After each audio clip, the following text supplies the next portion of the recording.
Good evening, everyone. My name is Fatima Rodriguez Caba, and I am a junior social work major, Africana Studies minor here at Winston-Salem State University. And tonight I'm showing you a presentation on my interest in the child welfare field of social work.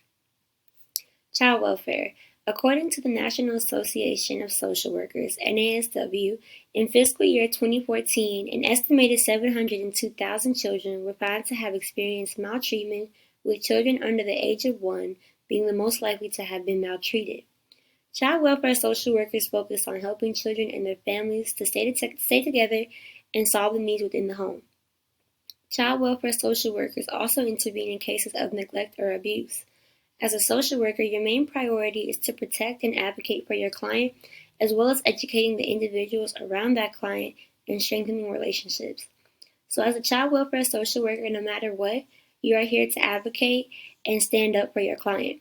Regardless of what the family may be saying or the other individuals or friends of that client are saying, you're here to work for the client and advocate for that client and choose the best choices and create the best plan for that client, as well as educating the individuals around them on why we're making these decisions and why it's best to focus on the client and what they need. Requirements.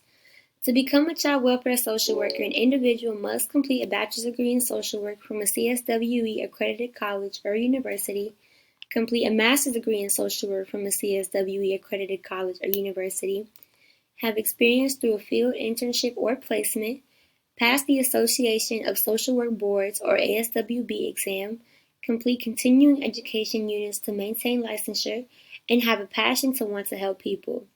CSWE is the Council of Social Work Education, and they determine the amount of credit hours and requirements that a social worker needs at a bachelor, master's, and doctorate degree level.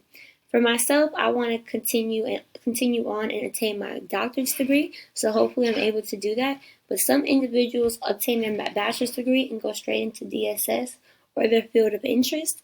A lot of individuals recommend that you receive your master's degree because that opens up the door for you for a lot of higher positions and placements. Salary. In North Carolina, a child welfare social worker earns $49,448 a year. A day in the life of a protective child services caseworker or CPS is reviewing alleged cases, investigating and interviewing, collecting evidence, and developing a helping plan. As a CPS, as a child protective social worker or caseworker, you're working with a lot of cases and a lot of individuals on a day-to-day basis. A lot of individuals will tell you that a caseworker is overloaded with a lot of their cases, and so it's hard to find the time to review those cases, pay attention to those details.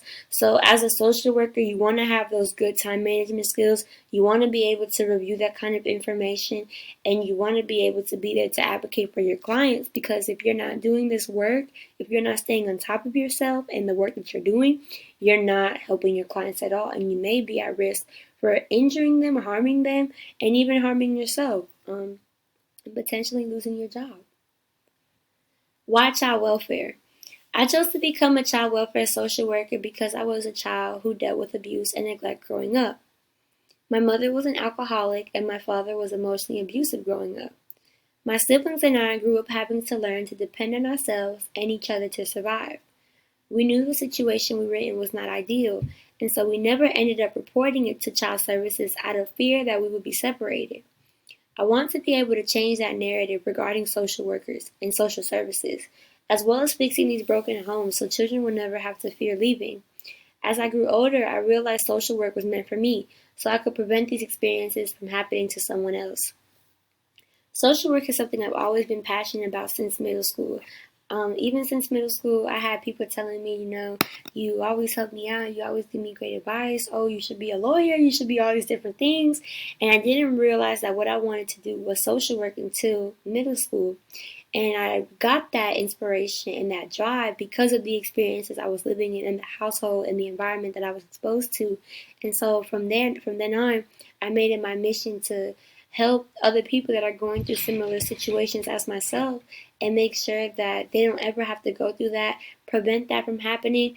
And if we can have a conversation, let's have that conversation. But the most important role is to advocate. And finally, here are my references. And I thank you all for joining and viewing this presentation.